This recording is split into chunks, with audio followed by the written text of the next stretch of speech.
Nous vivons dans un monde où nous sommes en constante recherche d'êtres vivants intelligents avec qui communiquer. Sauf que nous les humains, on a un peu une vision de l'intelligence qui est pas très ouverte. C'est-à-dire qu'on prend notre cas pour une généralité. Certains arrivent même à chercher des formes de vie avec une intelligence proche de la nôtre sur des planètes qui sont à des milliards de kilomètres.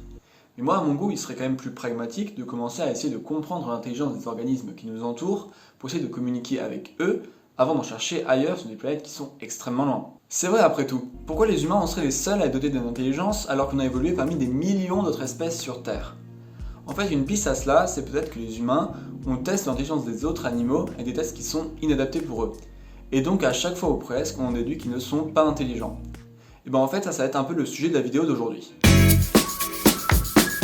En 1940 est née l'éthologie, l'étude du comportement animalier, avec comme pilier les Autrichiens Karl von Frisch, Konrad Lorenz et le néerlandais Nicolas Tinbergen.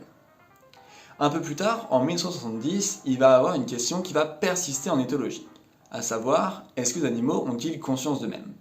Est-ce qu'ils sont conscients qu'ils vivent, ou sont-ils juste des machines à faire persister un gène dans le temps? Pour tenter de répondre à cette question, Gordon J. Gallup, qui à la base est un psychologue, a mis au point une expérience qui permettrait d'évaluer la reconnaissance de son propre corps, et donc par extension, la conscience de soi-même. Ce test, je suis déjà sûr que vous l'avez déjà fait à, votre chat, votre chien si vous en avez un, ou l'enfant que vous devez garder le week-end, c'est sûr. C'est le test du miroir. Pour expliquer simplement, on prend un animal et on le met devant un miroir avec une marque qu'il peut voir seulement via un miroir. Et ensuite on étudie sa réaction. Mais pour que ce test ait une valeur scientifique, il ne suffit pas de juste faire ça. En éthologie, c'est bien plus compliqué. Vu qu'ici on étudie un comportement, et notamment une anomalie dans le comportement, on veut être sûr que cette anomalie, elle provient seulement de la marque sous son cou, par exemple. Et donc pour ça, il faut qu'il n'y ait personne autour, il faut que l'animal soit familiarisé avec l'environnement dans lequel il se trouve, il faut qu'il ait déjà été mis en présence du miroir pour pas qu'il soit effrayé par ce dernier ou quoi que ce soit, et il faut aussi que la marque, elle soit bien évidemment inodore et qu'il ne la sente pas. Bref, l'éthologie, c'est une galère pour mettre en place des expériences. En vrai, je vous connais, vous allez me dire, mais nous, tout ça, on s'en fout, on veut juste savoir quelle espèce on connaît dans un miroir. Et bah déjà, pas vous quand vous avez 18 mois. Et top. Non, en vrai, je rigole, mais il n'y en a vraiment pas beaucoup. Il y a genre les grands singes, les grands dauphins, les éléphants d'Asie, il y a aussi les orques, les faux épaulards, c'est à peu près pareil. Il y a les grilles du Gabon, les pies, les Rhémobula mobulars, et c'est à peu près tout. S'il y a certaines espèces, on n'est pas encore sûr. Par exemple, les gorilles, les porcs et les labres nettoyeurs, c'est des poissons. Et bref, ça fait toujours pas full, quoi. En voyant tout ça, on se dit qu'il n'y a vraiment pas beaucoup d'espèces qui ont conscience d'eux-mêmes. Mais en fait, le problème, c'est que ce test, il a beaucoup de limites. Par exemple, comment vous voulez faire passer ce test, qui se base avant tout sur la vue, à une top? Ça paraît débile comme question, mais ça soulève la principale limite de ce test. En fait, comme beaucoup d'autres tests en éthologie en général quand on étudie des animaux, l'homme il se place avant tout comme une norme pour étudier les résultats de l'expérience.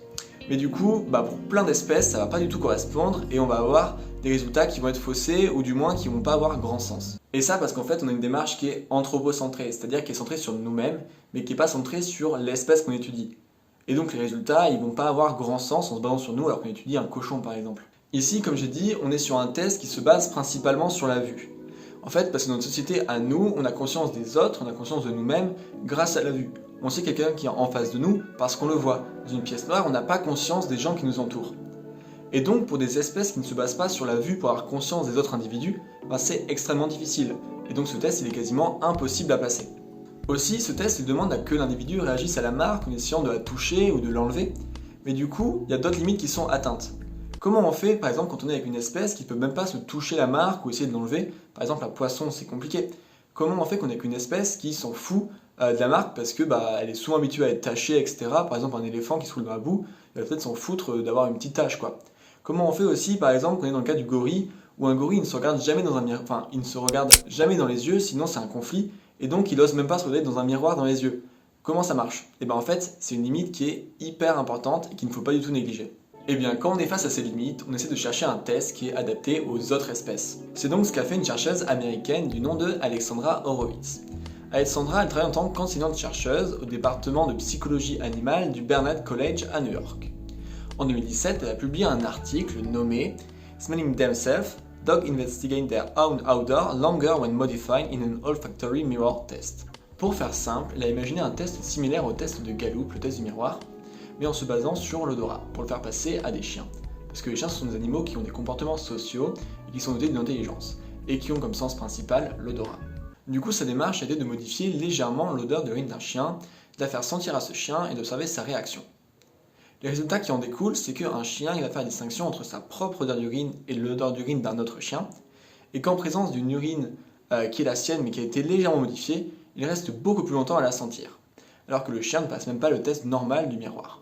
Dans un article publié en 2018 au sujet des tests olfactifs, Gordon J. Gallup et James Anderson nuancent fortement les résultats de cette expérience. Ils estiment que les résultats, notamment obtenus sur les chiens, sur les chevaux et sur les raimentas, ne sont pas du tout assez convaincants pour estimer que ces espèces ont une conscience d'eux-mêmes. Bref, c'est un sujet qui est super vaste et on est seulement sur les débuts de son étude. Et en plus, on peut le prendre de plusieurs manières différentes. Ici, j'ai adopté une vision qui est binaire, c'est-à-dire ils ont ou ils n'ont pas. Mais il y a une vision qui est notamment reliée par un éthologue du nom de Franz de Waal, et c'est la vision qui est gradualiste. J'en ai pas parlé ici parce que c'est un peu trop long, mais si vous voulez, j'ai mis des sources dans la description qui en parlent. Et si vous voulez vraiment une vidéo, dites-le moi et j'en ferai une. Bref, merci beaucoup d'avoir regardé cette vidéo, ça me fait super plaisir de la faire. C'est vrai que j'ai pris un peu de temps à la faire parce que là j'ai des partiels qui arrivent, donc j'ai dû beaucoup réviser, beaucoup bosser, etc. Mais en tout cas, il y a plein d'autres vidéos qui vont arriver. Si celle-là vous a plu, n'hésitez pas à mettre un like, à vous abonner, etc. Et puis on se dit à la prochaine. Bye bye!